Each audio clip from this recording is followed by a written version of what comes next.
Hey, Alan. Hi, I can hear you. Okay, all right.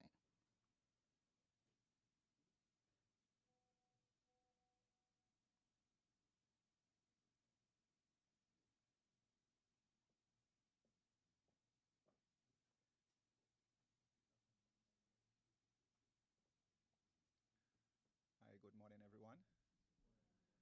I just would like to ask you to please bow your heads wherever you are as we begin in prayer. Let us pray. Father God, we give you thanks and praise for your goodness and love towards us. As we come by here to have this program, we recognize this beautiful island that you have blessed us with such wide range of undulating slopes and life that just steaming all around. We just want to thank you for this beautiful island. And as we come by here to just interact in this forum to see how we could better sustain the environment that you have blessed us with and in ways in which it could help benefit even the economy of this country, we just ask you, God, that the information that is shared, it will be one that will benefit us and also the future generations to come. So, Father, may you watch over this program and may your name be uplifted by the information. In Jesus' name we pray. Amen.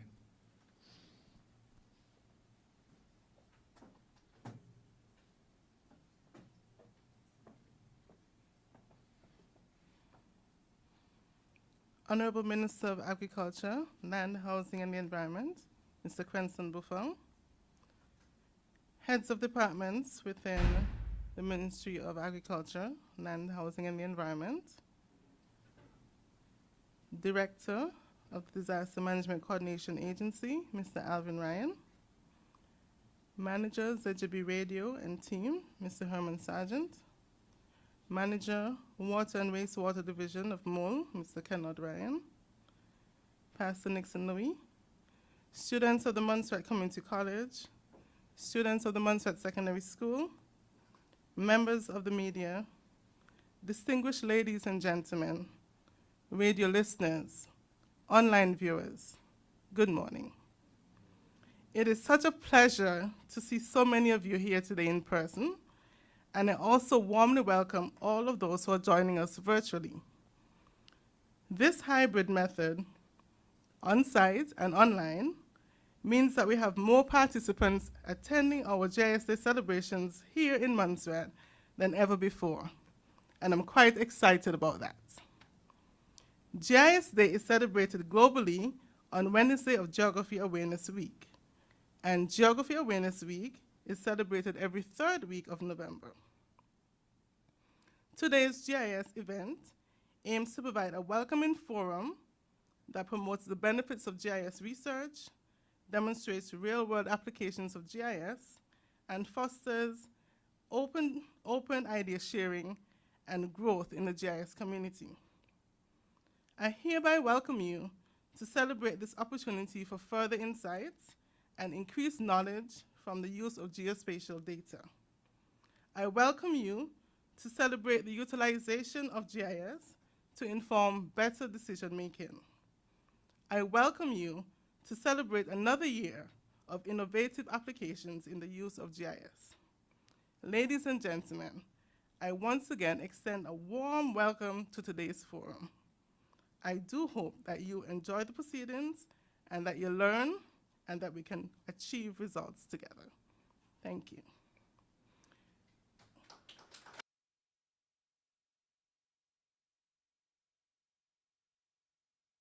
The Honorable Minister of Agriculture, Mr. Crenson Buffon.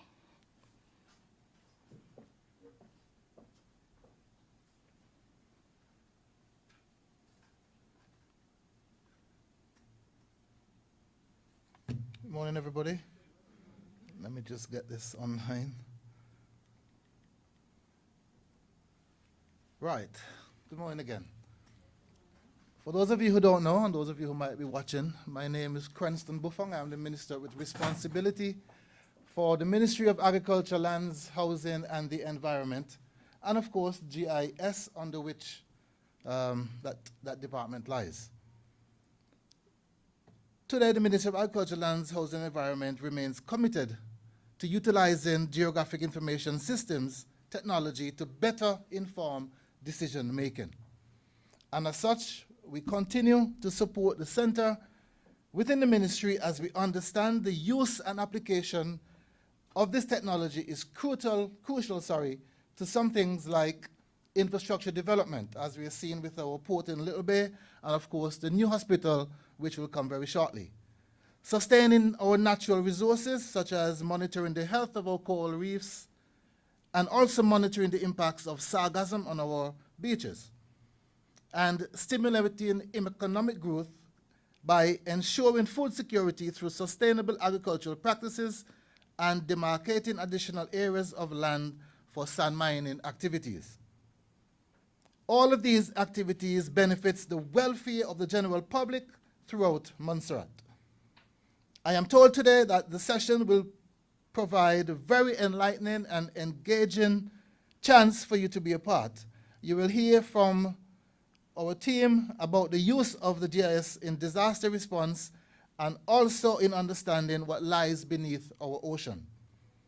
I am also delighted to see so many different faces here today representing so many different agencies as well.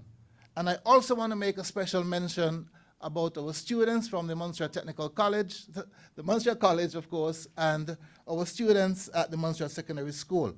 And I encourage you also to use this opportunity to learn as much as you can, to ask as many questions as you need, and I hope that today's session will also spark your interest so that you will take and advance the use of GIS to better serve our country, Montserrat. I would also like to take this opportunity to thank our GIS team, Ms. Laverne Rogers, and everyone who are working with her to making this day a reality and also a success. Thank you very much for participating, those of you online and those of you here with us today, and I wish everyone a happy GIS Day. Thank you very much.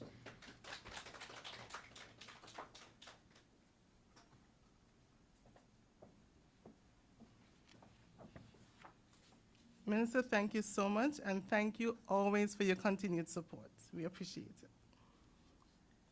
it. Just doing a sound check, and then can't hear me. No.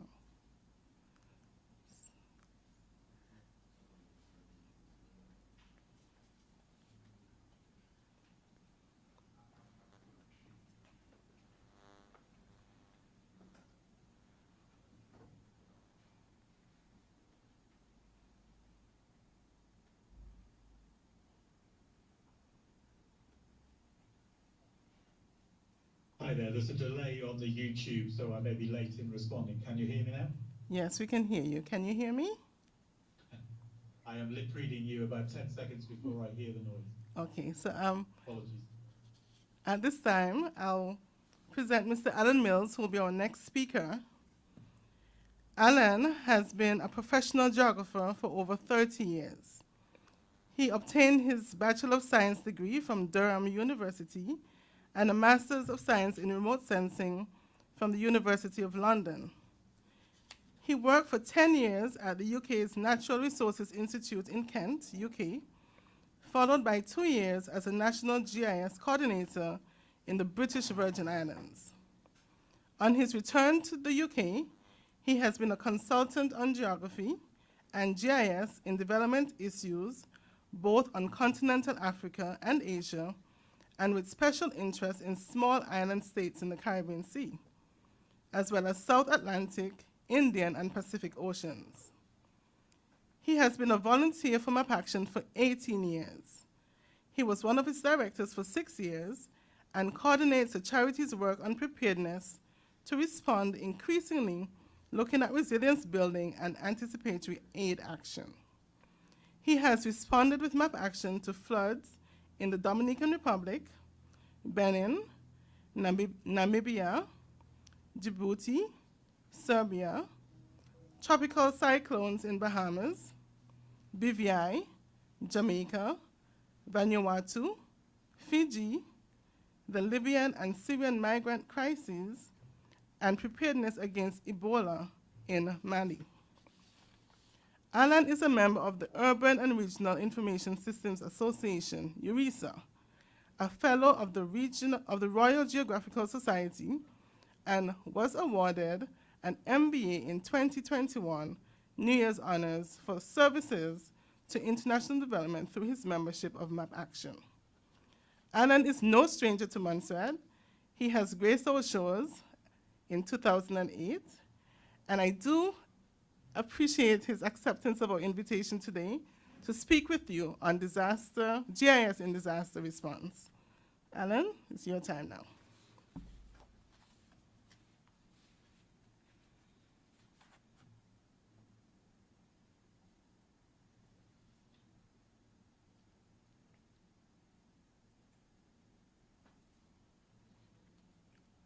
We're not hearing you.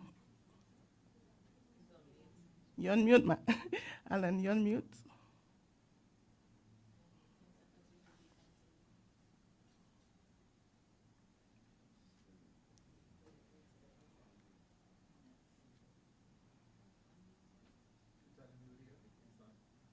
Alan, we're not hearing you.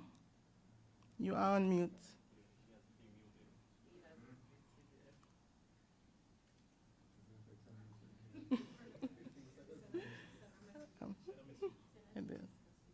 Can you hear me now?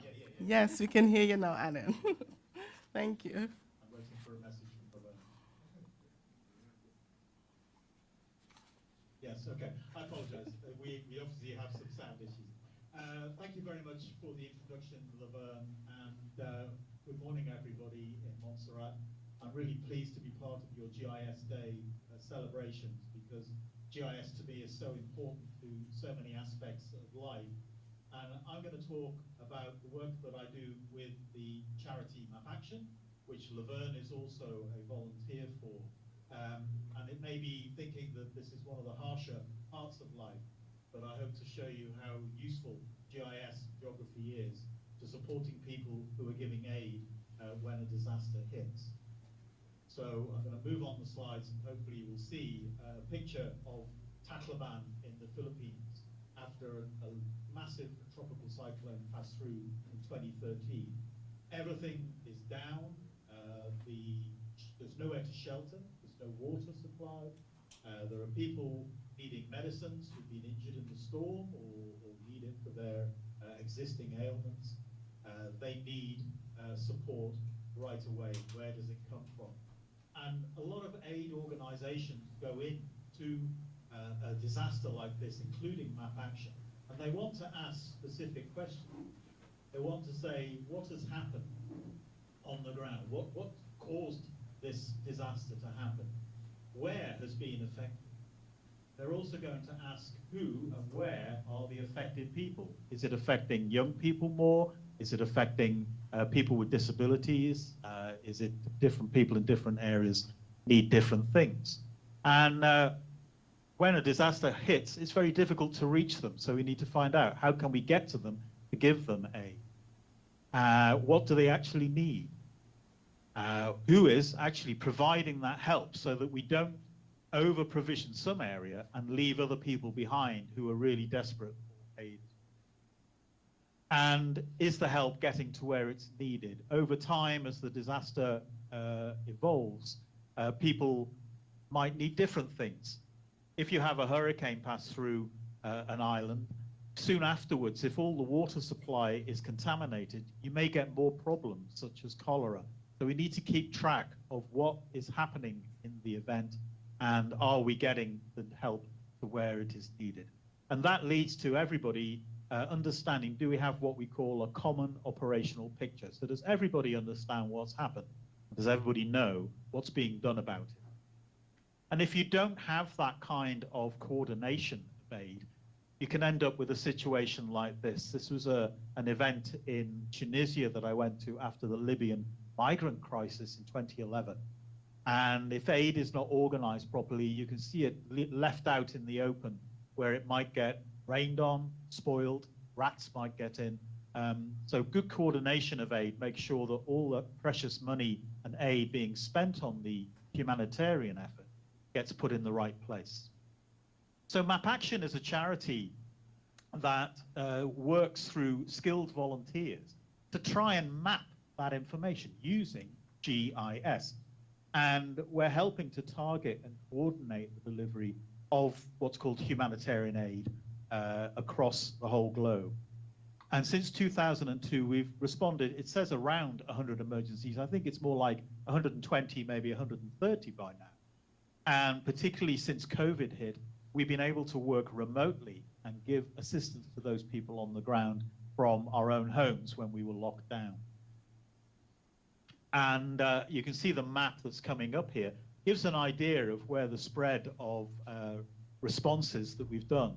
This only goes up to last year, so there's been a few more this year as well. And you can see a cluster of them across the Caribbean region in there as well. And I'll talk about one specifically that I was involved in later on. And how do we do this? Well, we get a bunch of people who are trained in GIS and work in their own lives in GIS, whether it be for government, like Laverne, whether it be for commercial companies, consulting firms, academic sector. I myself am a freelance consultant, as Laverne said, and give my spare time to MapAction when I can. And we bring those teams together for training exercises to build that team spirit, understand how leadership can work, and get people familiar with the humanitarian landscape that they're trying to respond to. So we build a whole series of training programs. And you can see here, Laverne, when she came over to the UK last June to attend our big exercise in Western England.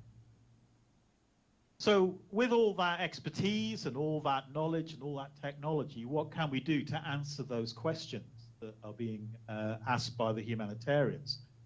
Well, very simply, we can put a map on the table and then show where the event has happened. So this is a map of where flooding has affected South Sudan. It's actually happened only last month. So the pink areas are areas that not normally on the River Nile would not be flooding. And it shows you immediately where help is possibly needed. You can then also assess the people who are affected. How many are there and where are the affected areas? So this map goes back, I think it's about a year and a half or so, to a cyclone in southern Madagascar. And it shows the map of population across the southern part of the island. But it also shows these red and yellow areas, which are different grades of food insecurity. So the red areas are really struggling to be fed. The people living there are not being fed properly. And you can see it actually corresponds with quite high populations in those areas. And a map immediately shows those areas that the humanitarians can then focus on when they're giving the aid out. Another question I asked was, where are the access routes? So here's a map that I think Laverne actually put together herself when she helped MapAction respond to the Soufriere eruption in St. Vincent a year or so ago, year and a half ago. And this was working with the Caribbean Disaster and Emergency Management Agency, SEDEMA. Again, I'll talk more about the work we're doing with them later on. But one of the things they wanted to do, there's only really two main roads out of the north of St. Vincent. And this map shows all the bridges that were down and areas where ash may have covered the road to stop people getting access in and out. So it's really useful for logisticians to know where the bottlenecks were. You could then send in diggers and other clearing equipment to try and clear the roads out. And then once you've got access to those people that are in need, how do we know what they actually need in terms of aid? People do assessments on the ground of whether they need food, water, medicines, shelter. And these maps show the different types of aid that are being asked for by the people on the ground. So it's a very useful way of representing that. And I think one of the things we need to come across with the geography of this is that you can say we need 5,000 tents after an earthquake, but where do those tents need to go? There might be a concentration in some areas where more buildings were damaged than there would be in other areas. And I emphasize the importance of geography in helping that out. And then you need to keep track of all the relief agencies that flood in when there's an emergency. So this is going back to Hurricane Dorian in the Bahamas a few years ago. And it shows across the different islands, particularly in the northern Bahamas, where different types of agency are doing work to help out with shelter, water, food, medicines, and everything else. And those tables give the numbers of different agencies working in different sectors. So these kind of maps give an idea of where the presence is on the ground, and you can match it against the need and then see whether there are any gaps in the supply of aid. And that's what this does. Shows how the distribution of aid was given in the Haiti earthquake a year or so ago. And it shows the amounts of different aid that's being delivered there. And that's great for reporting, great for monitoring and evaluating, and for allowing the responders to actually plan the next section. So how does MapAction actually work when a disaster suddenly hits? We're all doing our normal lives, looking after children, working on our jobs, making sure our house and garden is okay, doing the shopping, everything else we normally do. Well, we send out an SMS on a text message when an event has been declared. That goes to all our volunteers. And while we're getting a team together that could go to visit the disaster area, the rest of the team are grabbing all the information, the data they can, about the country we're going to walk into. So that's things like the topography of the island, for example, the road system, the population statistics, where the critical facilities are, things like that. Having that all up front helps when we go into the emergency to put the scenario data on top. The head office call for a response, a rapid move.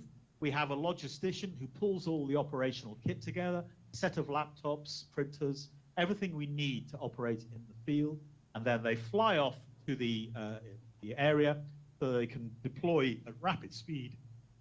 They're working under pressure with the coordination teams and the humanitarians, and hopefully that means that when we produce the maps, the true beneficiary gets the information they need. So that's been the traditional response model for MapAction. And to exemplify that, I want to go back to 2017. Do you remember that terrible hurricane season you had, where it was what I call the bowling ball effect, the Hurricane Alley, where the hurricanes were the bowling balls pointing at the skittles that were the islands, and it was just a matter of which ones were going to get hit. And for a month or so, there was 4 different storms heading in the same direction, almost all at the same time. The one I responded to was Hurricane Irma, and I was deployed to Barbados in advance of the storm hitting. We knew it was coming up, so we went down and deployed with Sedema down in Barbados. And the eventual course of the hurricane went through the northern islands, and you can see Montserrat, fortunately for Irma, was spared the worst of it. But Dominica, of course, got hit by Hurricane Maria soon afterwards. But we were moved to Antigua because that was close to where the storm was hitting. And of course, sister island there, Barbuda, 90% of the shelters were actually demolished in that storm. And most of the people had to be evacuated back to Antigua. But then also St. Martin was affected, Anguilla, and the Virgin Islands before the storm went off the Western Caribbean. And I had a colleague of mine that was working with me. She was deployed to Anguilla, and I was deployed off to the British Virgin Islands, partly because, as Laverne said, I used to work there and I knew many of the people. And this is what life was like 20 years ago when I lived there. And I actually found this photograph of me presenting at the GIS Day in BVI 2002, so 20 years back. And I was a lot thinner in those days than I am now. And I worked for the Conservation and Fisheries Department, a lot of work with turtles, fisheries, coral reef mapping, seagrass and mangrove mapping. And I used to live in a nice apartment on the north side of Tortola. I had this wonderful view out over the northern islands towards Necker Island. And yeah, it was a great place to work and live for many years. And because it's an archipelago, you have a whole bunch of boats to get you around. And I'll just gloss over that picture and you know what goes on. When the storm hit, it was quite a shock for me to see the state of my house in BVI, see how badly it was damaged. You can see that the view I had was stripped of all its leaves. It was like winter in the Caribbean.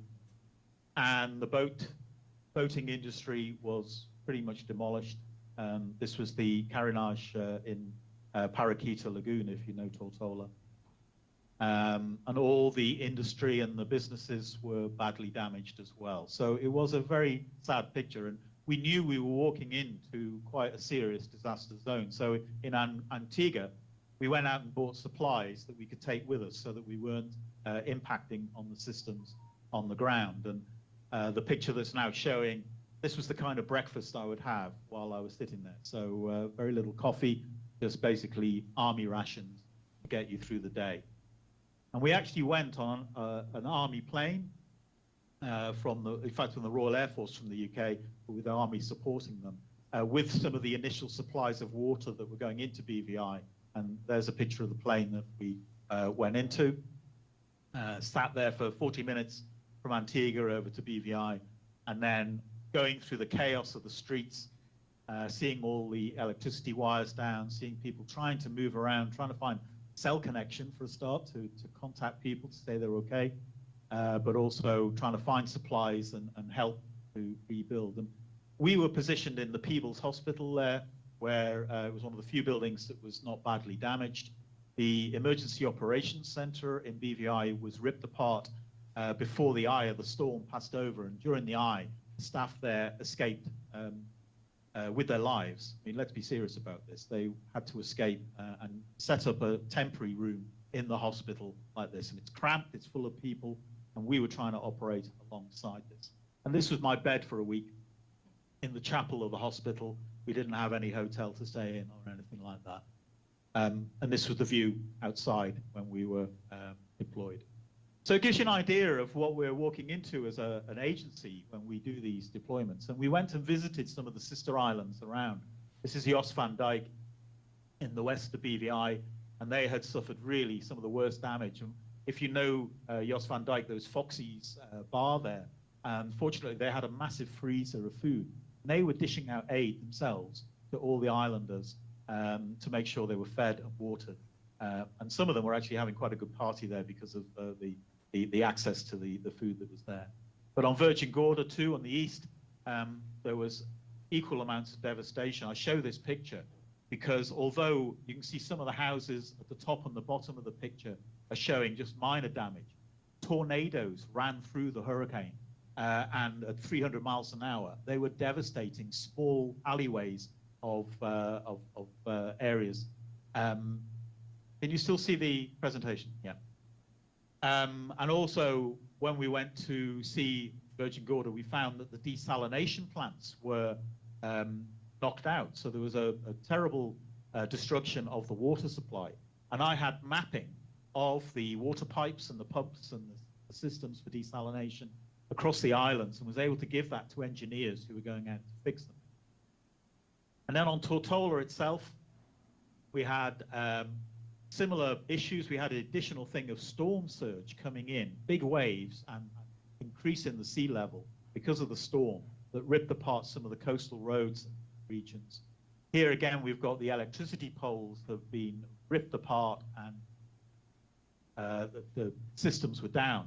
And again, I had networks of electricity wires in the mapping system, was able to provide this to the engineers.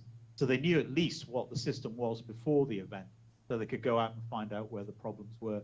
And if they fixed in one place, how much could they bring back supply to different parts of the island. Debris and devastation across Tortola. You can see this picture of Road Town, see all the litter and the garbage around being blown around. And I finally did a map, an assessment of just how serious the damage was. And as I say, the geography picks this out. You have damage in certain areas being quite devastating. I found that the exposed areas in the south and east in particular were very strongly affected, whereas some of the more sheltered places, the green area on the top left is Brewers Bay, and many of the houses were undisturbed, even in the severity of the storm that went through. And I was communicating these. This is the map wall I'd set up outside of the operations center so that everybody could see what was going on.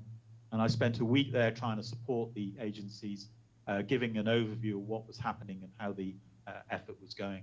And eventually when I had to leave, it was obviously the systems were still down. It was quite difficult to get hold of transport out of the island. And in the end, we had to hire a small plane like this to get us back to Antigua. And of course, if you remember that period, a week or two later, we had Maria had gone through the region. It went to both Dominica, and it also affected Turks and Caicos Islands very strongly. And we had to send similar teams to do similar work in those islands as well.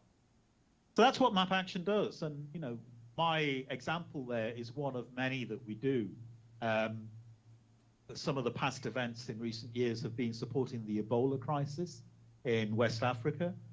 We also look at conflict situations, such as this is the Boko Haram violence that's occurred in Nigeria, how that has displaced a whole load of people out of that. And of course, the Ukraine conflict we were involved in recently, looking at the number of migrants that had to spill rapidly across the border into places like Poland. And they needed huge amounts of support, not just food and water and shelter, but also psychological support to help them. Humanitarian emergencies are becoming more complex and the response mechanisms more sophisticated. This image shows people handing over cash. So in the old days, you would hand out bottles of water, food parcels, tents for people to look after themselves. But nowadays, we want to try and protect the existing markets and systems in place where the event has happened. So handing over cash actually can help sustain those markets and rebuild them more rapidly than trying to bring in expensive aid on big ships and aircraft. So MapAction are having to think about this more deeply. And what we're aware of is over 20 years of working, we were the only kids on the block, but even in the Caribbean region, there are many agencies that are supporting SEDIMA and others in mapping. And we've got to take this on board and see how we can avoid the data confusion, mapping confusion that might come from lots of different people doing this. So MapAction are working hard on this subject. And I want to mention SEDIMA because we've been a partner with them for nearly 10 years now in terms of effective work that we've done. And we've done a lot of training courses across the region. And I know Laverne attended one in, I think it was Antigua several years ago before she became a volunteer.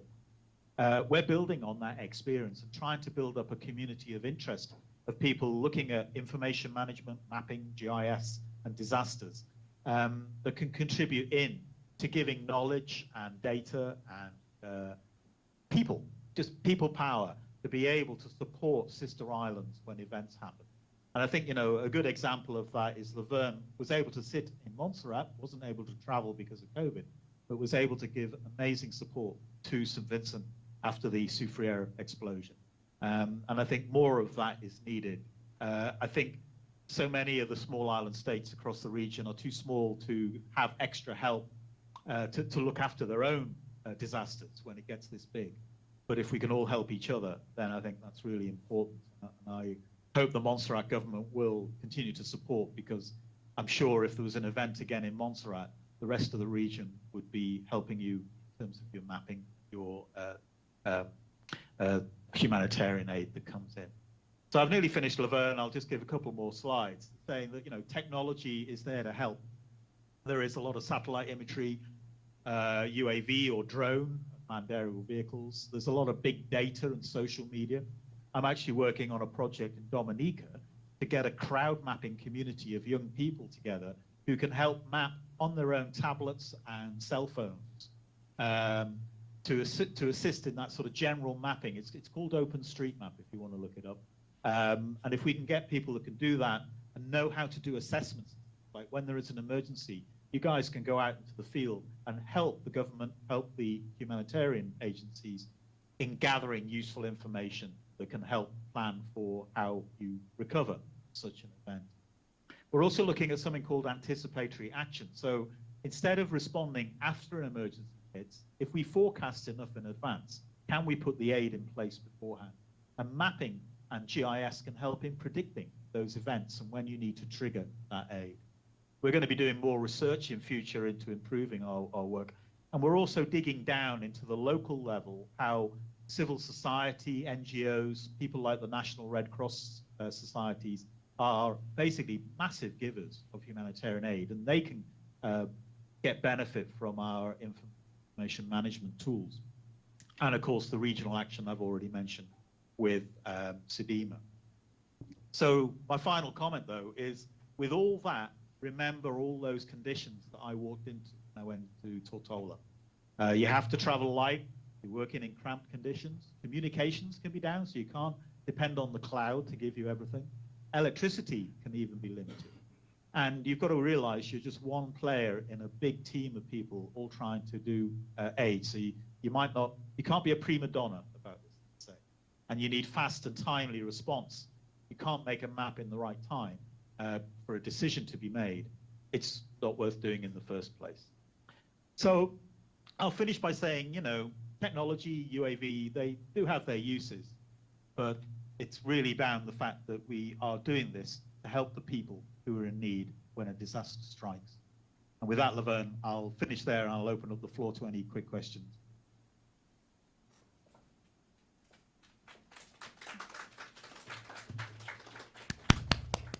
Thank you so very much, Alan.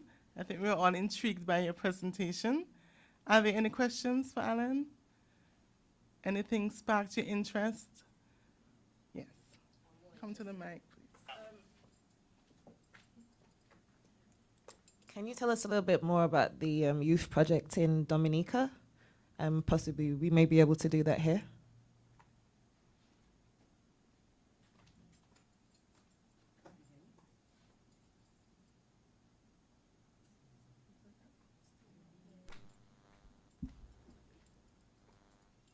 Can you hear me?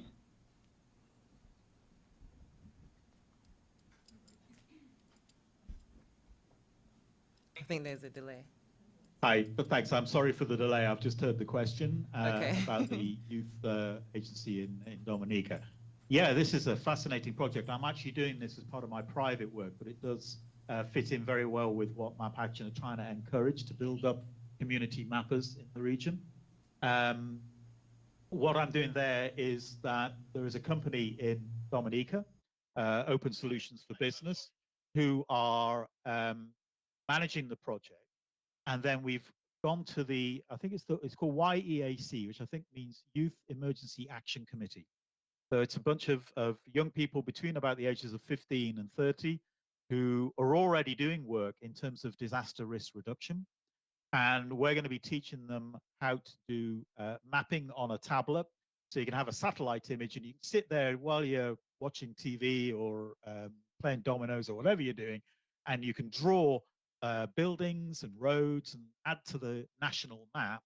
And then we're also teaching them when they go out into the field how they can gather information on an app on their cell phones that then gets automatically uploaded to the cloud and be viewed as a map later on.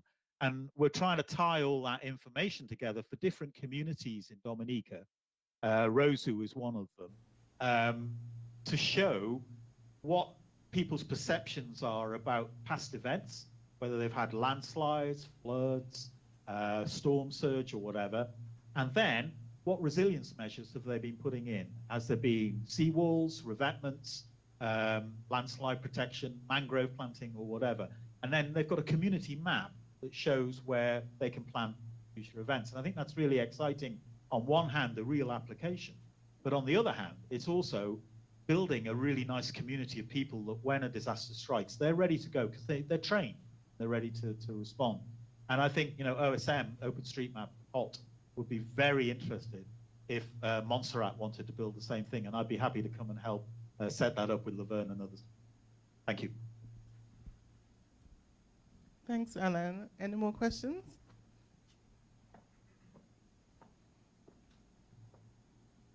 Yes.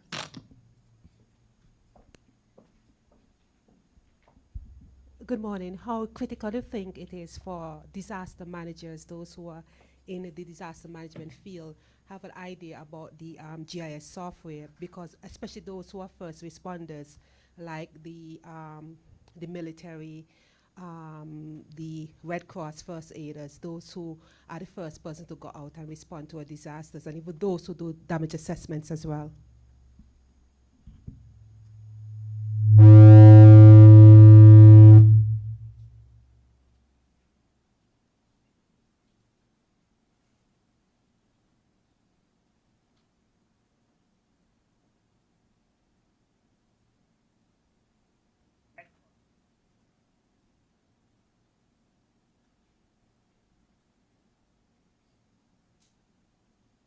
Thank you for your question. I've just received it.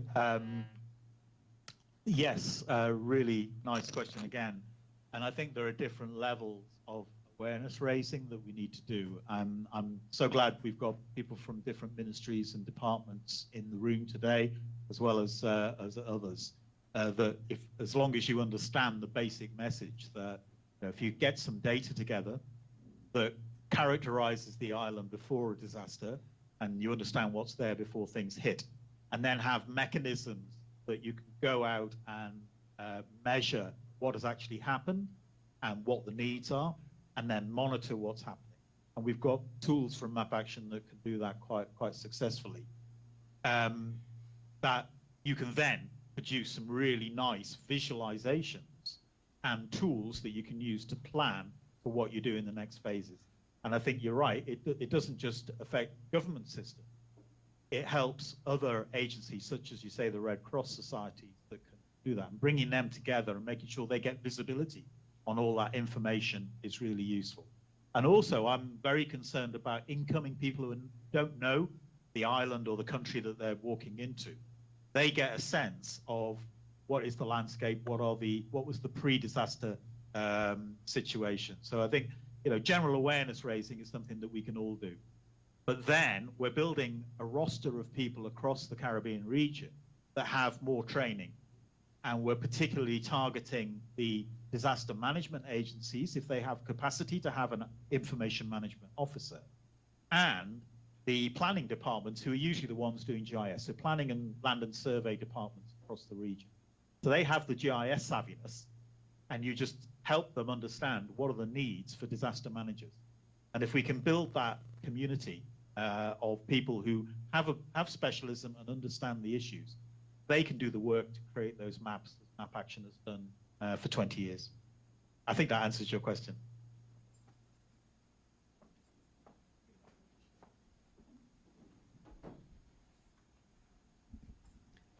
Good afternoon. Good morning. Oh, sorry. Good morning.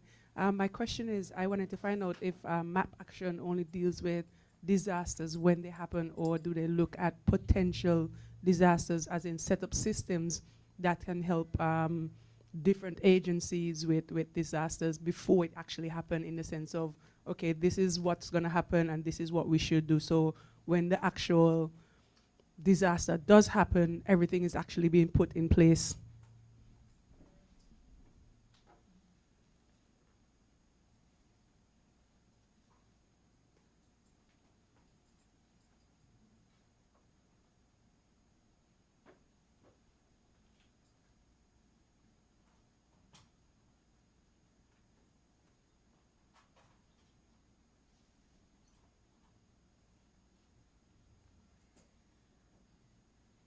Thank you for your question, and good afternoon, because it is afternoon here in the UK.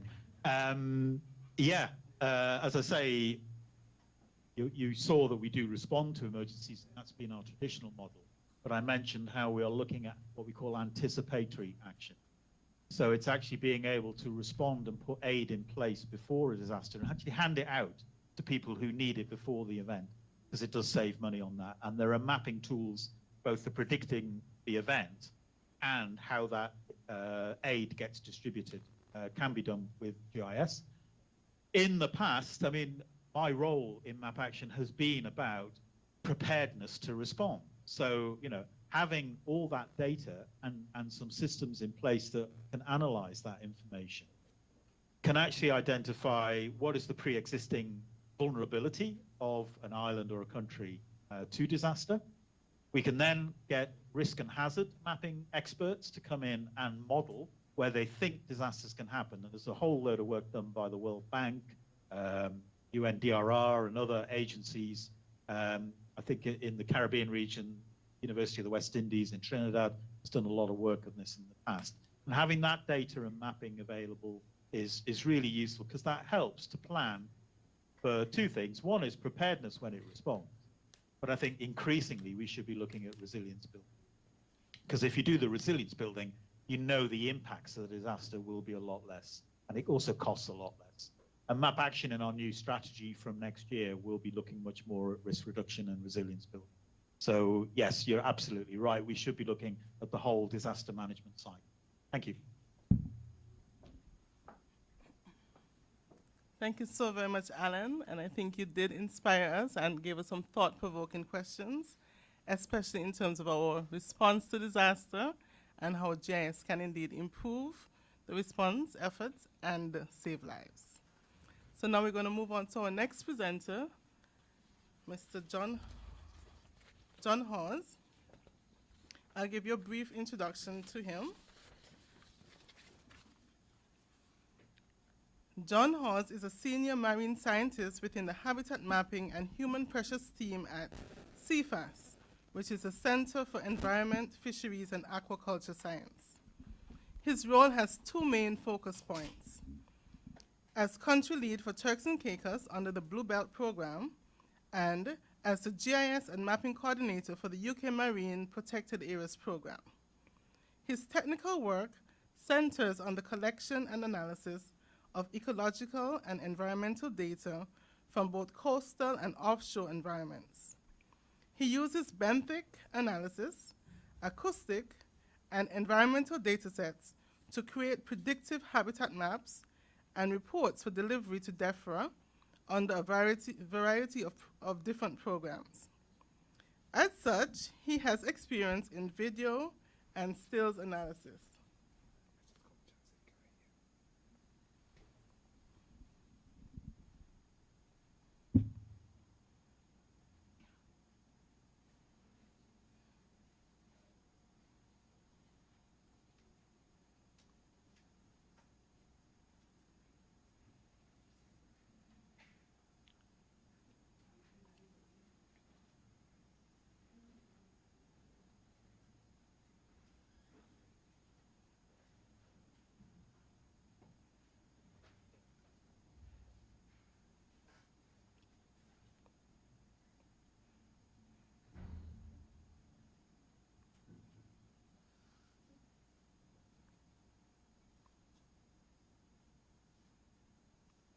Okay, just doing a sound check for John. John, are you able to hear me? Good morning and good afternoon to everyone. I hope you can hear me okay. I might need to check with Laverne to see if, yep, okay, that's good, that's good.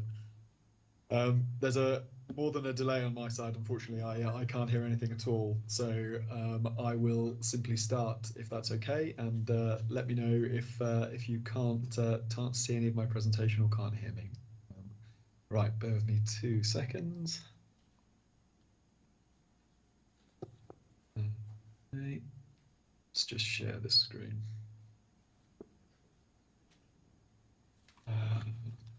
Brilliant, fantastic. Well, good, as I say, good morning, good afternoon. My name is Jon Hawes. I'm a habitat mapping scientist at Cefas here in the UK. Cefas is the Centre for Environment, Fisheries and Aquaculture Science. We're essentially the government's marine and fisheries laboratory in the UK. We're an arm's length body. I'm here today to talk about our project that we've been involved with Matley and the government of Montserrat with for the last 3 or 4 years, since 2018, 2019, with a bit of a hiatus due to COVID. The project is known as D+079, and the specific component of it is what we refer to as subtidal habitat mapping. So mapping the seabed off the western coast of Montserrat.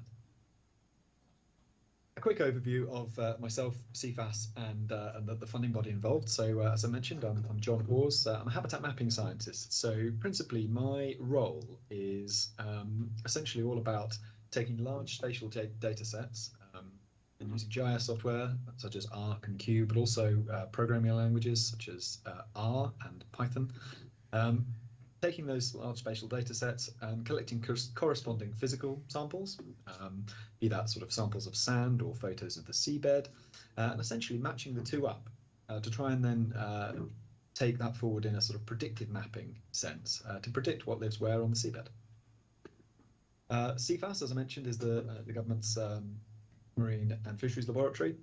We're a world leader in marine science technology, and we provide innovative solutions for the aquatic environment, biodiversity and food security. Primarily that's a lot of fisheries research, but the biodiversity section is where I sit, and that looks at a manner of different things across the world, but lots of different places, but primarily associated with marine protected areas, marine spatial planning, and those sort of activities, as well as resilience and climate adaptation. Just as a quick overview, there's two centres at Cefas in the UK. There's one over in the east here, where I'm based, in Lowestoft and Norwich, and then there's one in the southwest in Weymouth, and they split across the sort of division of biodiversity and fisheries and aquaculture. The programme, the mapping programme D+079, was funded by the Darwin Initiative. It's a UK grant scheme that's been running since 1992 that helps protect biodiversity and the natural environment and the local communities that live alongside it. So I'll give you an overview now of the project itself. It's titled Improving Sustainability of Marine Management on Montserrat. The project aims were several. There were improved management of the marine environment, strengthening the evidence base for marine biodiversity in Montserrat, increase local capacity in terms of a bit of training and knowledge sharing of methods of marine mapping and techniques, aid sustainable development of the marine-based economy, and educate the younger generation on marine issues. My work essentially centered around one of the outputs of that, which was the three outputs are listed there. So output 2, which is GIS database with environmental layers and maps of benthic habitats and shelf waters. But it also feeds into the knowledge transfer and the increased awareness. So I'll focus today on output 2, which is the work I was doing, and as it's GIS day, it's going to be very GIS focused. It's a bit of a mixed bag, this presentation. As you might have noticed, I'm doing it on an Arc Online. It's an Arc Online story map. And this actually is my first presentation using Arc Online, so you might have to bear with me if there's any glitches. But it's a very helpful platform because it demonstrates the power, if you like, of spatial data, but also the power, of spatial data to communicate ideas, sometimes that are quite technical and quite challenging. So I'll obviously take any questions at the end, and it might be best if we do it sort of via the chat, as I say, I can't hear much at the moment. So we'll start then with a quick overview of what is a benthic habitat map. Well, benthic is a term which refers to anything on the seabed. It's simply the technical term for it. It refers to both the physical, the abiotic, and the living, the biotic components. So the organisms, the flora, the fauna, the corals, the algae, the fish, in the biotic side, and the physical, which is the sort of the topography, the depth, the grains, what we say, the grain size, whether it's sand or mud or rock or coral skeleton. That's the two parameters in the benthic sphere that we're focusing on here. Our habitat sort of mapping is the bringing together of both the biotic and the abiotic components, which allows us to understand and better define the habitats present. Habitats being essentially a term to encompass an area of consistent environmental type where specific animals or communities of animals, plants, make their home, live.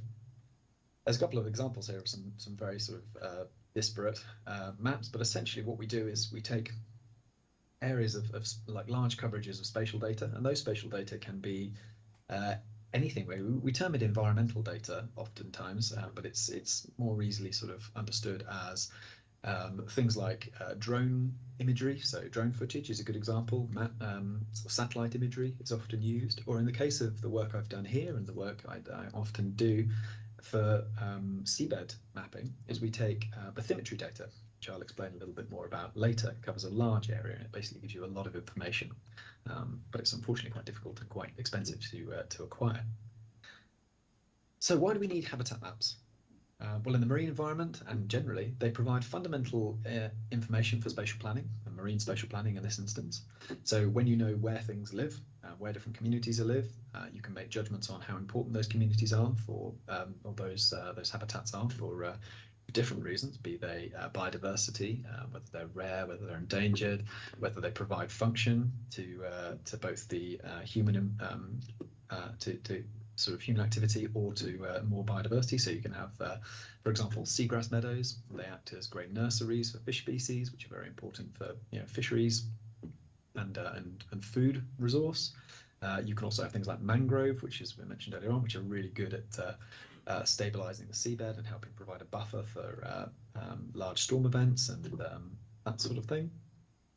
So they also, as I mentioned, so that feeds into the second element, which is that they support the sustainable use of seabed resources. So when you know roughly or approximately where everything should be or might be, you can plan to use those resources better when you know where they are.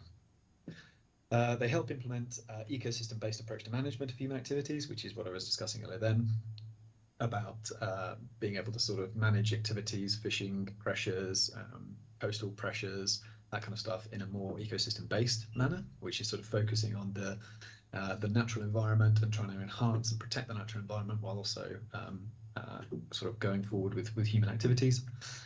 They improve environmental baseline conditions, so when we know where everything is, we can try and make sure that it stays like that. If you know that the seabed is split into X number of different habitats, you can hopefully try and protect and enforce those habitats and keep them as they are. And they help focus our monitoring efforts for general biodiversity monitoring and an understanding of what's living where in your neighbourhood. So quick schematic of making benthic habitat maps. Don't worry too much about this process at the moment, but what it's trying to show there is that you combine a number of different things, primarily your depth and environmental information, which I mentioned earlier on. So that could be, in our case, that's our bathymetry data. So that's a wide-ranging raster data set, so a big picture of our depths. Tells you quite a high resolution of spot depths, if you like, so it can build a really interesting map in and of itself. And then you overlay what we term ground truthing data, which is those coincident sediment or sampling or seabed imagery data to basically kind of place samples on the seabed that allow you to better understand exactly what's there. We then go through a process of segmentation, which I won't really discuss too much today, but it's object-based image analysis is the terminology. And then classification, which we use machine learning approaches for. So we train a model based on the classes that we define through the ground truthing data, and then we predict. So where presence occurs in similar conditions. So you essentially end up taking all of this information on the left, pushing it together through GIS and other platforms, and you may end up with a very useful, hopefully accurate, or at least approaching accurate habitat map. So, mapping the nearshore seabed in Montserrat, collecting the data, the fun part. That's all fun, I suppose, but this is the best bit for me. So Cefas mapped the nearshore benthic environments on Montserrat's western coast to a depth of about 70 metres. We actually went to 80 with the data, but our ground truth samples went to about 70. The data were collected in 2017 and 2019. So 2017, another UK government department, the UKHO, UK Hydrographic Office, went out and took with them a multi-beam echo sounder instrument, which is an echo sounder, a sonar type of instrument, which sends out lots and lots and lots of densely packed pings or acoustic signals. So it's basically a microphone, if you like, or a speaker and a microphone in its loosest terms. And it sends out quite a range of sound in a swath and listens to the reflections of those sounds and makes a sound, and essentially through a huge amounts of complex calculations works out the depth of a seabed at that point. And what it can do is take a really, really, really high resolution, a high number of these pings, for want of a better term, and build a really, really high resolution bathymetry map, which I'll show you here. I won't go too much into the specifics of it, but what we've got here is this is actually kind of going into the interest of the Arc Online approach. This is a Arc Online embedded map. So what I can do is just sort of scroll through here, and then we can use the zoom buttons to zoom in and show you. So this is an arc scene of our bathymetry data. It's actually exaggerated a little bit because it's not quite so dramatic. It's exaggerated on the depth by 10, but it gives you an overview of what you can see. You can bring up a legend here, so you can see. And the idea is that I'm going to make this website's available for everybody. So I'll share the link. I can share the link shortly after this, and you can all have a go and play around with it. But essentially, the idea is you can use these buttons down here to control, and if you press the little arrows button, you can scroll forwards and backwards. And if you press that button there, a sort of rotation button. You can change the orientation and the rotation, so we can look down here. You can see here, this is really interesting. So these topographic features, it's disappeared. These topographic features here are essentially extensions of old guts. So as they come down, you've got these gully features, which are really obvious around Woodlands. So there's a huge amount of information you can get out of this. One of my favourite features that this data set allows us to see is this ridge line here. So we've got a really, really well-defined north-south running series of ridges, which I am no geologist, and so would not like to pass judgment on what it is, but to me that it looks tectonic rather than sort of what we call biogenic. So rather than sort of a coral reef feature or a legacy coral reef feature, it looks to me more generated by tectonic activity. Whereas these little coral mounds are much more obviously biogenic, so they're much more likely to be coral outcrops. So that's an example of bathymetry. So we've coloured the scale here, so you can see that the shallower colours are red and they go off to sort of a deeper blue, and they go really deep. And what's really interesting about these is that you can sort of get a feel for just how steep, as I say, this is exaggerated, but just how steep what we call the shelf drop off is at Montserrat. You're not going very far away from the shore before you're in really deep water, sort of 60+ meters, and then off the edge of here it just further drops off a cliff. So where it starts to get really blue down here, that you're looking at real depth very, very quickly into the thousands of meters, which is fascinating on many levels. So there's a couple of little challenges here. If you do have a chance to have a look around it, you can sort of have a little look and work out how deep the bathymetry goes, where you think the deepest part is, where you think the steepest slope might be.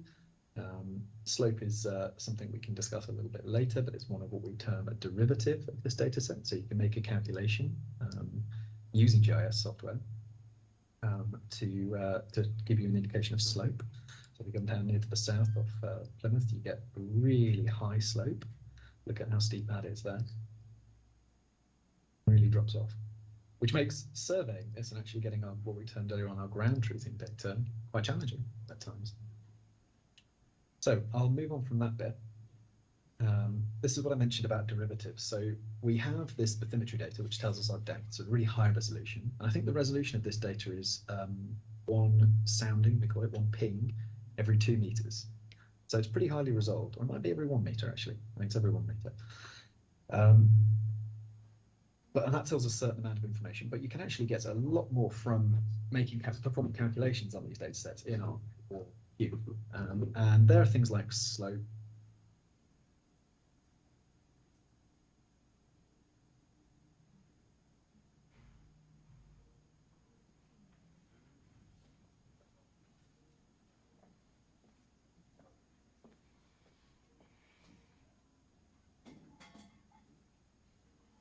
almost like lying a chain across the seabed and estimating how many lumps and bumps, for want of a better term, are within a set distance.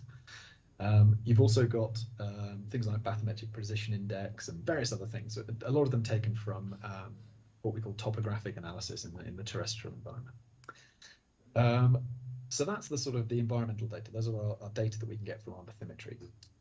And as I mentioned earlier on, it doesn't have to be bathymetry. Oftentimes we work with satellite data, which kind of takes colours, or drone footage, drone imagery, which also looks at colours and different spectrums and that kind of stuff. If you're working on more shallow, very shallow water or coastal environments, you can really use anything on this process. But in terms of what we're doing here with the subtidal, which is that means essentially everything away from the intertidal area, so everything that's never drying, the subtidal environment, we use bathymetry data of one.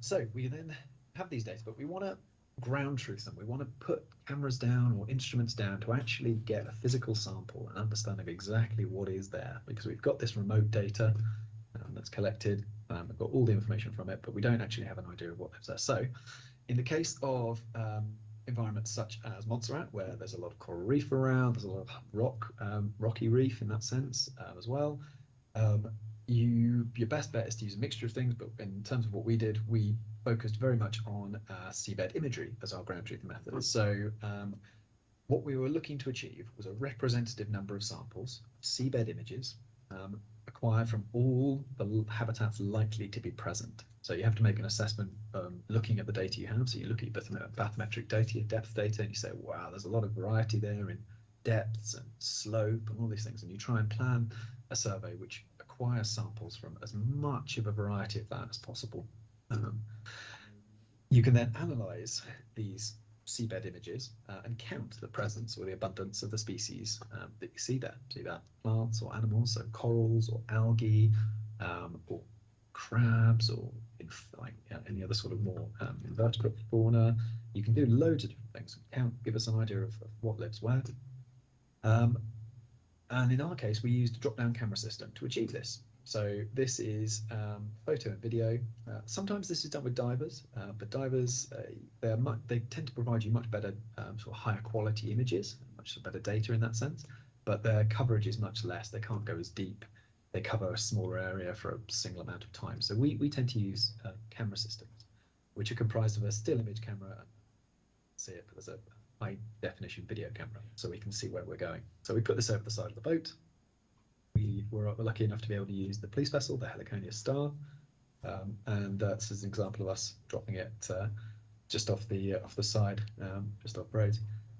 And we essentially acquired still images. I think we acquired actually over about 2,000 images, but we took 1,000 images. So still images just means photograph. We took 1,000 photographs forward for analysis. So it was a huge amount of information, and a lot of it was really good quality. This is an example of the video. If it loads for me in time, there we go. Do let me know if, by text if you can't see that for whatever reason. I hope it's coming through okay. So you can see that it's a little bit washed out, a little bit blue, because it's quite difficult to get lights powerful enough for video, really, to sort of, because you don't want to get too close to the coral, because you might brilliant, see.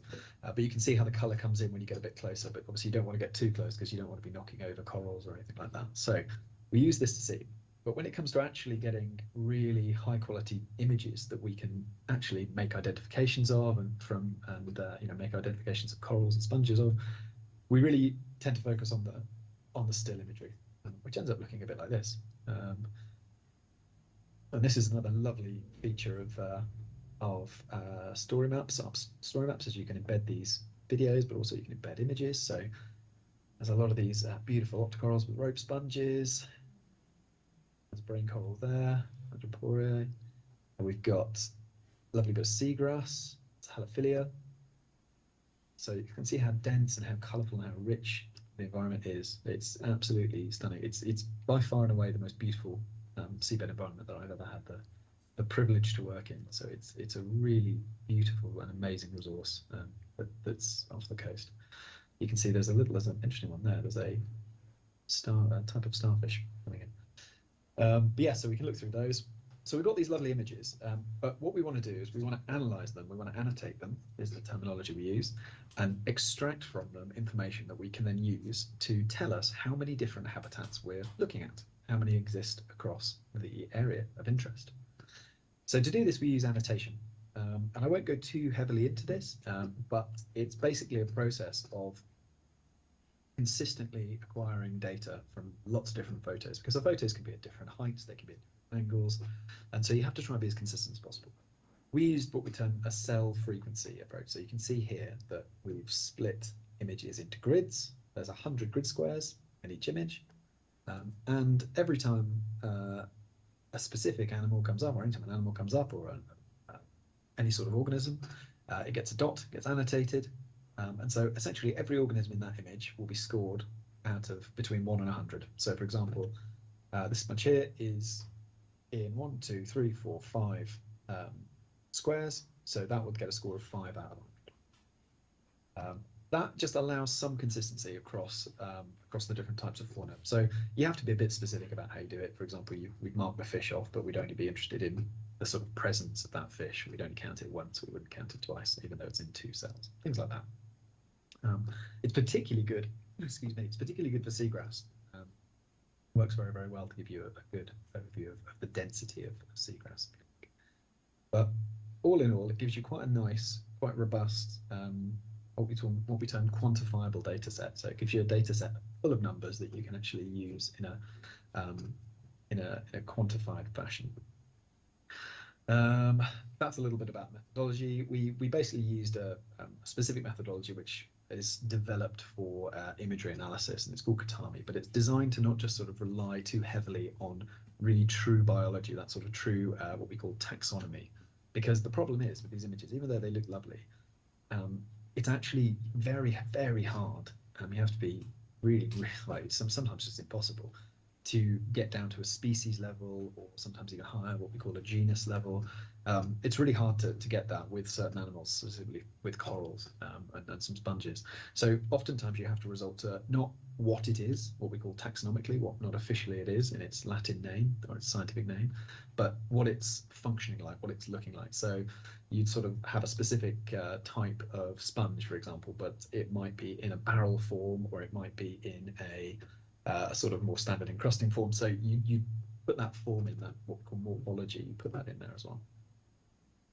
This is a link to the, I won't go too much into this, but this is a link to the online annotation platform that we use, so you can see how it's done. And I won't go too much into this, but it's nice to kind of have a little look around, and you can look at the images, and you can kind of see where people have marked off different things and see what types of things are there. And what this gets eventually is a formal matrix, which is a spreadsheet. Which is that's the one thing I'm not tested. That should link to a spreadsheet, and it doesn't. I'm really sure that does work. I think it's you have to download it rather than view it straight up. So you can see what exactly you get, but essentially you get a list of animals, biota, organisms that are on the left-hand side, and they're the number of times that they appear in a specific image on the right, and it's a big grid. But it allows us to perform really quite complex ecology on it, which I won't go into in detail because it's not really kind of important in this context. But essentially, we run an assemblage analysis. It uses what we term multivariate assemblage analysis. So it's kind of a bit of modelling in a sense. And it looks at clustering these images. So you've got the data from these images, and it kind of clusters them together, and it tells you actually what's really kind of strongly representative of what animals, what species are specifically representative of a number of different classes. And it basically kind of comes out and it says, well, you look at all of the images, these thousands of images or 1,000 images that you've analysed, and realistically, there's about 5 different classes in there. And you can run it on something like this, which is what we call an MDS, and it shows you in a bit of a sort of a diagrammatic way. But it basically kind of shows you that you've got a big group over here, which we've termed cluster 1. You've got a big group over here, which kind of termed cluster 2. And then you've got a nice concentrated one here, cluster 3, and another concentrated one here, cluster 5. And then you've got a bit of a difficult sort of mismatchy one here, which is cluster 4.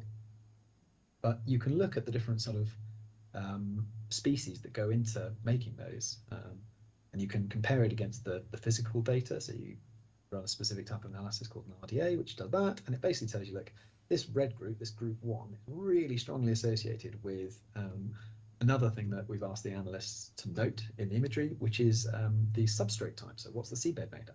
In this case, SC Bio is biogenic coral reef. So funnily enough, the kind of class which is most strongly associated with corals and sponges also is most strongly associated with a coral skeleton kind of substrate. And similarly, groups 4 and 5, groups 2 and 4 are associated with sand as well as group 3. So it shows you a bit of information about it. So you've got these informations. You've got 1,000 photos which have been classified into 5 groups.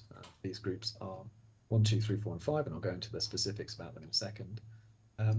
But what you can then do is use predictive mapping techniques to say, okay, well, we're going to train a predictive model based on the bathymetry data and all of those environmental derivatives I mentioned earlier on. We're going to break them down into different components in a process called segmentation, which I won't dwell on.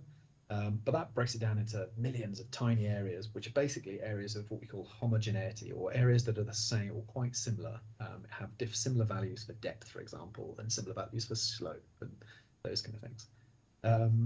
You can break it down to that, and then you can train a model to say, okay, well, I've got 1,000 photos. I can classify 1,000 different segments along here with these 5 different classes. And then you can what we can do is use a process of model training, and we can train specific classifier models, and basically say, okay, well, train them up on all of these different features, and then just try and predict it and see what you get. This is using a specific Python program called PyCaret. Very, very powerful, and it gives you a really nice set of outputs to kind of show you what your errors are and what your accuracies are and all of those kind of things. We go down here. You end up with a draft map. So we've got another interactive embedded map here, where instead of the bathymetry, we've got the final habitat map, and I've actually overlaid the points, ground truthing points there as well. So click on it, you can zoom in, you can click on the arrows, and you can scroll around a little bit, and you can see. What's important to mention as well, I should say, and this is a bit of a nuance of predictive mapping within GIS software, that you wouldn't use all of your points to train your model. You would hold some back. So the ones you hold back would be used to essentially check the accuracy of your map. It would look validation.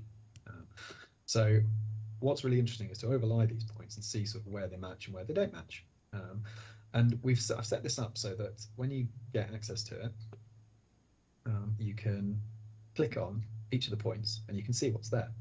And you can have a look at what the classifications are. There should be a legend somewhere hanging around, which basically says what the classifications are. But let's think up here. Yeah. So this is the habitat classes. So class 1, stony coral dominated reef with branching sponges, macroalgae, and sea blooms, which is arborescent Corallia. Seagrass is class 2 on unconsolidated sandy substrate.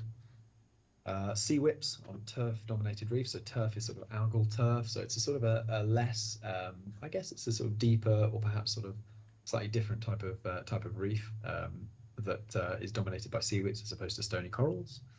And then class 4 is macroalgae and cup sponges on coarser substrate, but there's a lot of sand in there as well, and there's a bit of seagrass occasionally that creeps in, so it's not as well defined as the others. It's a bit of it's a bit more of a generic class, but it's quite good to pick out kind of reef rubble, oftentimes, so where reefs were and have now sort of degraded. And then class 5, which is sparse sand and bacterial mats with occasional macroalgae. Macroalgae is just a plant, green sort of green plants, basically photosynthetic plants.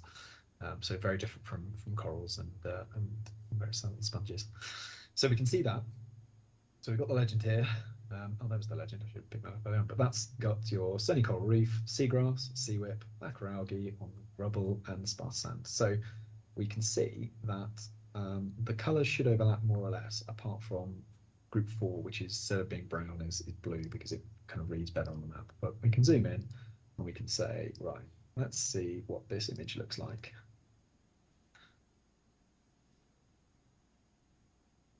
There you go, that's worked. So we can see that this image is green one, so it should be a class 2, which we know is seagrass, and it's overlying a predicted area, this green polygon here, a predicted area of seagrass. So it's got it right. But actually, this line is quite interesting. So you can see we tow these seabed images are collected in lines called transects, and you can see it goes over a feature here. Actually goes off a feature technically, so kind of it's going gentle slope, gentle slope, gentle slope off the edge of something, and as it goes off the edge, it changes its habitat type, and that's picked up by the model. So you can see it's getting a bit kind of it's some reason called this kind of coral reef, probably because of this image here. So you've got kind of a nice diversity of stony coral, you've got a bit of a stony coral in the middle there, but there's a bit of some macroalgae on it as well, and then it goes a little bit deeper and a bit more sheer, and you're sort of getting into octocoral group 3, so sea whip dominated by So what's important to note that it's taking all of the data across the whole site, and that's what's training the model. So it's not just using these images to classify what's underneath it. It's using data across the whole site, which gives you a much more even-handed approach, even though some of the data are going to be wrong. As you go off here, you can see that this is this sort of sand macro, sort of bacterial mat-dominated community. So quite flat. Although that one, for example, that's wrong. So that's clearly on a piece of rock. That's not been picked up necessarily quite well. So yeah, that's an overview of the habitat map as it stands. So we've done this map. It's been validated. The accuracy is about 65%, 70% if I remember. Top of my head. So it's not bad for seabed maps. That's pretty good. It's a pretty challenging activity, as you can imagine. You only get to see a limited amount of what's there. You never get to see the whole picture, so you're making quite significant assumptions on the data a lot of the time. But it does result in a useful map, and that tends to be pretty accurate. It tends to be very useful generally for marine spatial planning activities. You can see I mentioned earlier on, just out of interest, the ridge features that we mentioned earlier on, those north-south running ridges. They're classified really nicely. They come up really strongly in the model, and you can see how, like, one side you've got that class 3, that sandy kind of class, and then as soon as you sort of get to the ridge, it changes, and you get this sort of top of the ridge being covered by stony corals, and then sort of bottom deeper sections, steeper sections being covered by octocorals, so sea whips and sea plumes. And yeah, there's a couple of tasks basically, just to have a little go if you get a chance. Can you kind of spot any examples where it's right or wrong, and kind of get familiar with the map if you want to take a few moments over it, explore it. You can also try and reference kind of where, for example, try and find like Woodlands Beach and things like that, and try and then work out what the habitat is off woodlands, and various different bits and pieces. There's only so far that we could get into shore. You'll notice this gap here, and that's because this is bathymetry data. This depth information is collected by boat, and you can't go as close as you'd like necessarily. So there's an interesting question there. I hear that there's some cake being cut. Well, I'll stop there for you, because I think that's gone as far as I wanted to go in terms of the general bit. What I've done is provide a interactive map here, which I can go through a bit later. Laverne, let me know if that's a sensible to do a separate session or going now, but it might be better to do separately. Keep going. Okay, I'll keep going. I can't see any images now. I'll see if I can bring up the.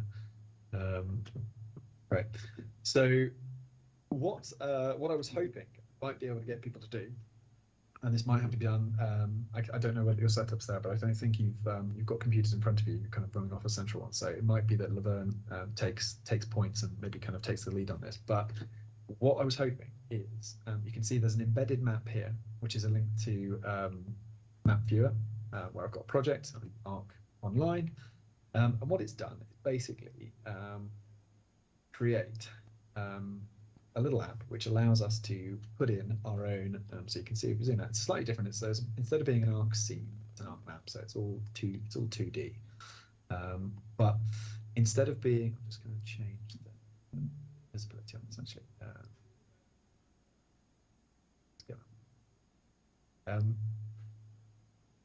Instead of being 3D, it's 2D. So you can see kind of the representation in 2 dimensions. And actually, there we go. And what I was wondering is, for those of you in the room who are familiar with specific areas, whether you go, fish there, or you go diving there, or you just know kind of through word of mouth or just any reason really, I'd be really interested to get people's feedback on that. And I've basically just enabled a sketch tool, which is here, this little pencil, there we go. It's just loading up.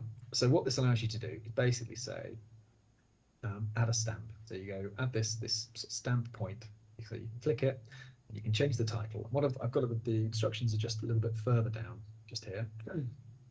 But basically, I've just sort of said, if you can call it, so create a new point, you call it edit, You just type it in and then put a little hyphen and then go your initials, so JH, and then propose what class. So kind of have a look at the classes that I've given, those 1 to 5 at the top, and propose a separate class if you disagree with the map. So, for example, we could look. It doesn't have to be aligned with the points. It could be where you know. So, if you, for example, go snorkeling off woodlands, and you think that actually there's no reef there, that's nonsense. You could put that in, and you could call it edit JH. In fact, actually, I have to change that. But you call it edit JH, and you think it's sound, not reef, so you call it edit JH3. Because 3 is the sound. Put it in there. And you kind of just do that all like, so basically just put the word edit, your initials, and what class you think it is. And I think there's a legend there, so if you want to kind of keep the legend up, you can remind yourself of what the classes are, and anyone can have a go. And I really encourage everyone to do it, because I'm going to try and feed these back into the final version of the model and add them in as a separate bit of training data, and weight them accordingly, and then just sort of see what comes out, and see if we can try and actually edit on the map to make it more accurate with a bit of input from the people who know the area better. Because at the end of the day, this is a machine. I'm trying to tell it what to do. Having been out there for a couple of weeks and taken thousands of photos, but there's years and years and years of people's lived experience of these areas that might be more up to date than mine, and I think it's worth kind of tapping into. So, if you wanted to do it now, Laverne, I don't know what your sort of thoughts are schedule-wise, but you're more than welcome to. I am very happy to take questions for sort of 10 minutes if there are any questions. So thanks very much for your time.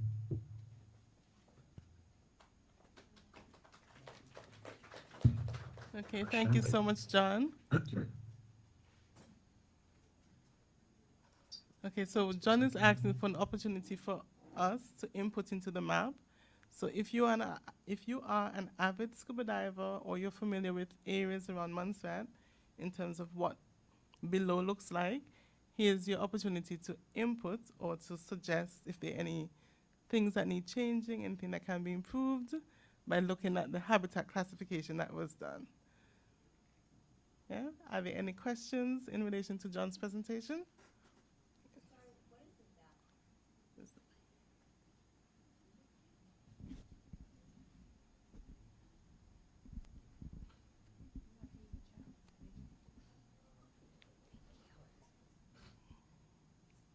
Good morning. What is the depth that the map starts at? You said that the shoreline's not included, but at what depth does it actually start? What's the depth? Okay, so yeah, so the depth goes from 0 at the shoreline all the way down to 80 meters.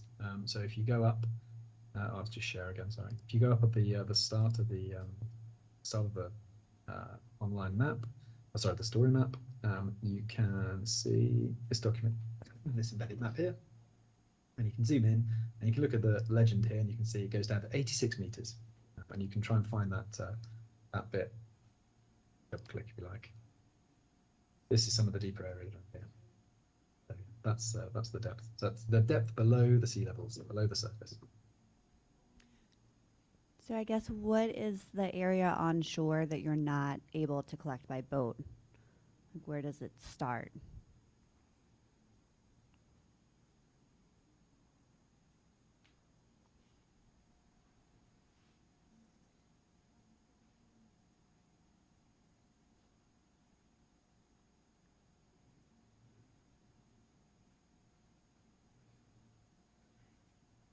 So if I remember correctly, we couldn't get further than 4 meters inland.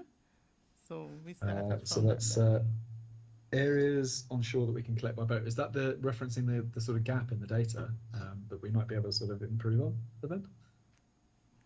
Yeah. So absolutely, and this is where divers and snorkelers really can improve. And actually, there's actually a so in terms of the two parts of the data, there's the depth data, the bathymetry data around here, and then there's the ground truthing data that we mentioned. From a depth data perspective, LiDAR or satellite-derived bathymetry would work really nicely to fill this gap in, and that's something that can be done. It might not be done to the same resolution, because it's quite expensive to get satellite data to the resolution that you need. So you'd have to use like Worldview or a few other different platforms, which are quite highly resolved to get like the same level of resolution that you get with the boat acquired multi-beam data. But it's definitely possible to do. You can definitely do it to a 10-meter data. It's a really good project, actually. Doing it to a 10-meter data set using Sentinel, and you can use like Google Earth Engine is really powerful at dealing with satellite data really quickly. And I'd be really keen to to sort of help on that. Are things like shipwrecks recorded as ableistic, and are they visible in the mapping? That's really interesting question. So yes, they are visible. I don't think I've come across one. No doubt there possibly is one, or several, but I haven't seen it yet. So that's another question. If you come across a shipwreck whilst going through these data, please mark it down, and I'd be really keen to see where it is, because they're really obvious when you see them, especially with data like this, because it's 1 meter resolution and ships are huge, so you can really pick it out. Do you determine artificial reefs from naturally developed reefs? Yeah, absolutely, you can. That's one of the slight frustrations actually with the fact that the depth doesn't go as close to woodlands as it was we wanted it to. It was never going to, but it's the artificial. I think we do just collect the corner of the artificial reef blocks, but I've slightly forgotten where they are. I should have marked it off. See if I can find it. I think they might be around here, but I know that there's the reef, the sort of artificial reef polygons off woodlands, and we definitely tried to clip the corner of them with. Actually, let's see if I can find. I'll go down here. Where I've got the model here. Let's just load up. Yeah.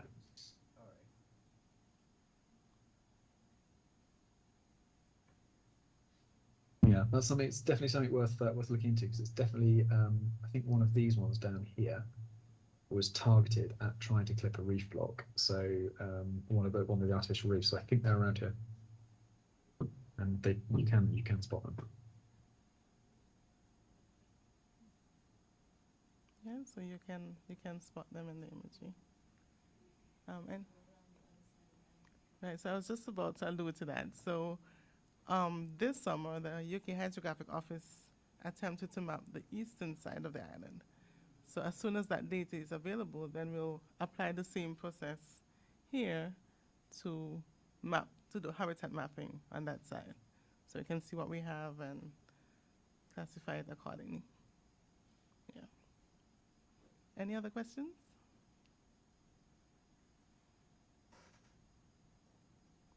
Okay. So we'd like to thank Jon so much for his presentation.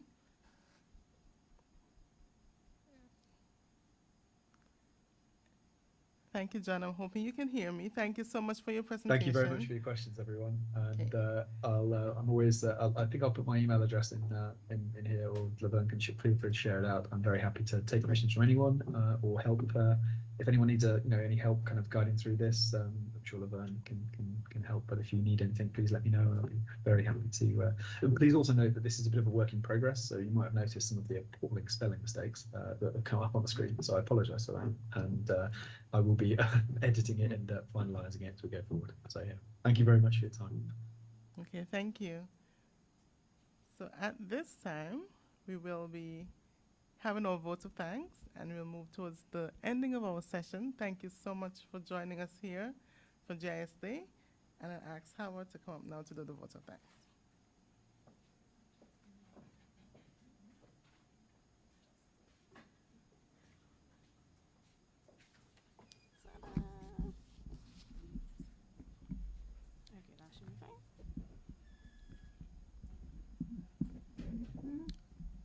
Okay, good.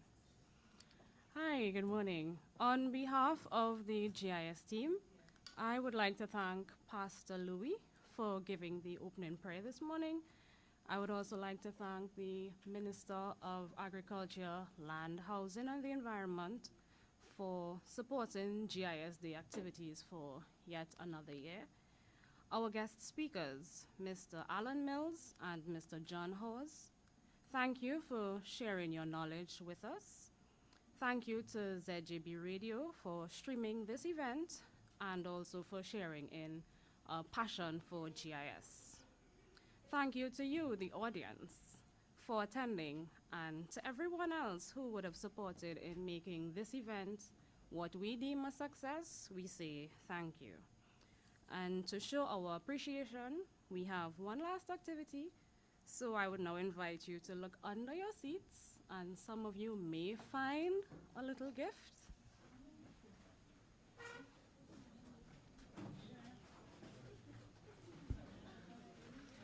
And if you do, you can come up and collect your gift while Laverne explains what you would have just won.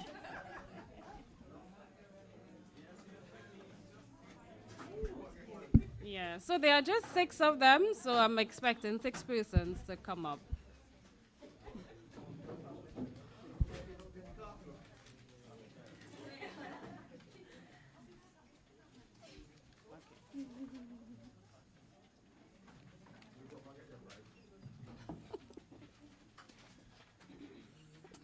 Ridiculous.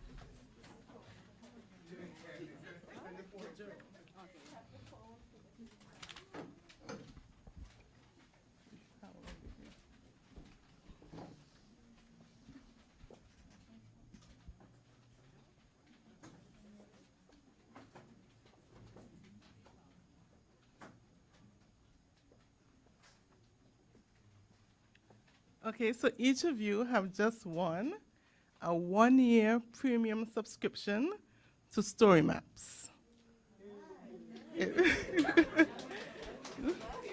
Story Maps is exactly what Jon used to present his presentation today, but you can use it for any storytelling.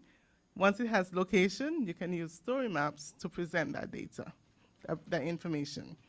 It's $100 US value, and you have it for a whole year. But you must redeem your coupon by the 31st of this year. Okay? December, 31st of December. Yes. So I do look forward to the stories coming out of our story maps, and hopefully you can integrate GIS technology. Thank you so much.